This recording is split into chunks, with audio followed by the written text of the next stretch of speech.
This video contains explicit content. Viewer discretion is advised. No, seriously, this is your last chance. This is going to get really fucking offensive.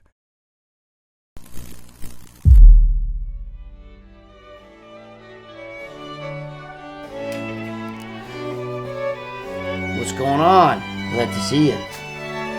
I'm here to tell you some stories. Square, the people have a voice too. I think it's awful. I don't think we need him in town. I used to like Ferrigno. Now I think he's the biggest asshole. What the fuck? You're not supposed to touch. Oh my God! This is fucked up. Fuck over.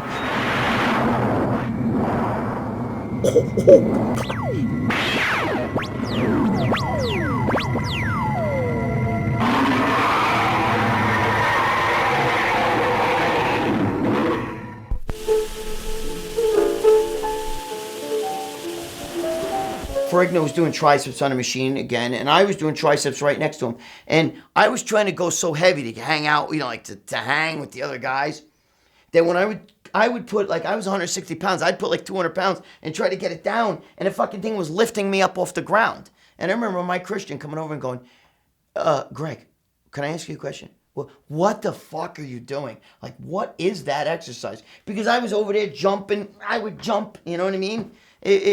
It was an insane time. But you know what? It's a time that I personally would never ever give up, because so much, it really molded me. And in bodybuilding, the guys today, it's not like that anymore. You know? I remember sitting upstairs, going in a locker room, and Robbie Robinson was sitting there like this, in his underwear, staring at a locker, just like this, in his underwear. I'd go and I'd work out, literally 2 hours later, I'd go upstairs, he's still sitting in the same spot. That's the kind of shit. These guys were all fucking whacked, you know what I mean? One time, I'm walking to the gym. I'll never forget this. And out in California, the houses are really, and it's not like where I'm from in New York. The houses are really close to the path, like where you'd walk, And I'm walking, and ironically, the Barbarian brothers were at this guy's house.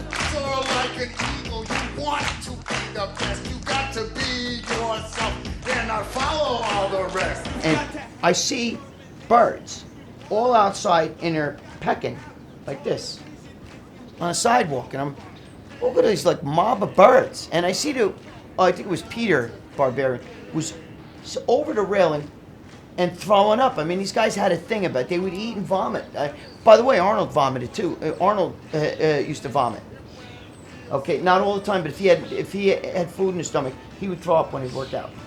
But anyway, this guy was vomiting over the railing of an apartment house, and it was going onto the sidewalk, and the birds were eating it. How's that for a nutritious meal? But Joe Gold used to making fun of me all the time out there because I'm pale white. And he used to, and everybody out there's tan, sunglasses. I know, he used to call me Mr. New York Tan. New York Tan, get it? Because, you're white, it's winter, you're white, you're pale. So he would break my chops. And I remember I would go into tanning beds out there in the Gold's gym. And I remember Andreas Cowling banging on the fucking door. He used to cry because I always would tan. If I knew he wanted a tan, I can tell when he was on the bike upstairs and he was almost done. I always knew. So I wanted to fuck with him. So I go in that tanning bed and I would stay in there and he'd fucking freak out. I mean, he would fucking freak out. I remember one time I was out there and I was training with Reggie Jackson. And you gotta understand, I'm a Yankee fan, man. And I was like training with Jesus to me, He actually pissed me off because every time a girl would come by, he would look at her ass and he'd say something. He would even whistle.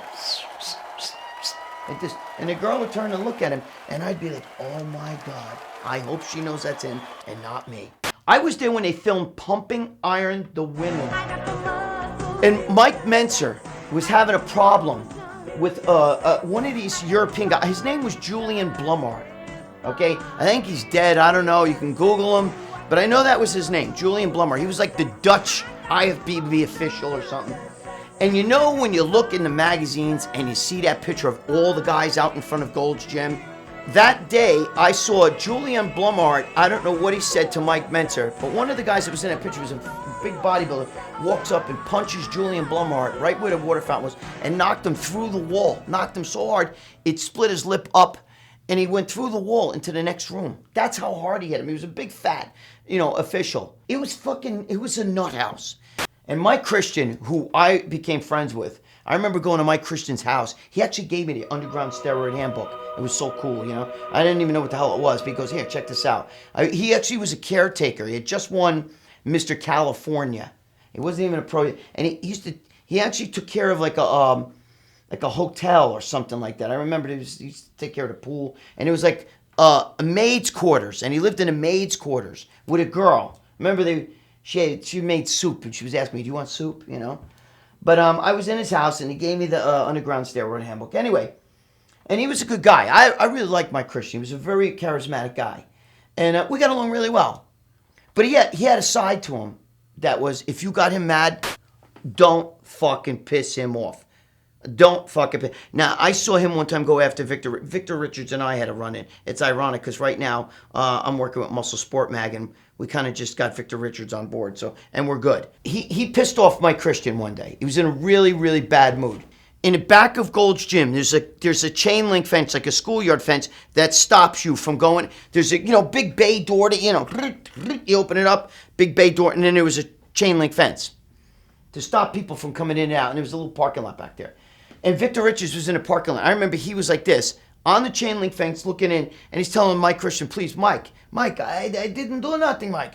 And Mike told him, you motherfucker, you come in this gym and I'm going to fucking kill you. You know what the fuck. And he took a step like this. And even with the chain link fence, I could see Victor was nervous, Honestly, that's where I was educated about steroids, because Dan Duchesne and a guy named Mike Zumpano, who works with Unipro, I believe he was a Unipro guy, he was the one who wrote this Underground Steroid Handbook with Dan Duchesne. And they had me upstairs, and I was only like 20, 21 at the time. And they were telling me, you know what, you're too young, don't even do it. You gotta wait I would wait till about 24, 25, which to me today, I still think that that's too young. But they were the ones who actually told me what steroids were and all. That's how I really learned. It was out there and them telling me about it. After Christian gave me that Underground Steroid Handbook, I wanted to know who wrote it. And the guy, Mike Zumpano, had an office upstairs in Gold's Gym. But that's the kind of stuff that went on every day. I mean, you would see movie stars, Olympic athletes. You would see all these pros. Look, I trained with Reggie Jackson. You would see all these celebrities there, and it was just a melting pot, and everybody would do crazy, crazy stuff. It was such an awesome time, and it's sad because, today bodybuilders don't gather at one gym to train, for like the Olympia, but back then they all gathered in one place at one time. And it just made the Gold's Gym such a special place to be. And I'll tell you what, when I came back home to New York, I had so much more in me, and it actually helped me to take my bodybuilding to the next level. And it was those kind of things. It was a flavor. It had flavor. Tune into Generation Iron Podcast with Kai Green every Wednesday.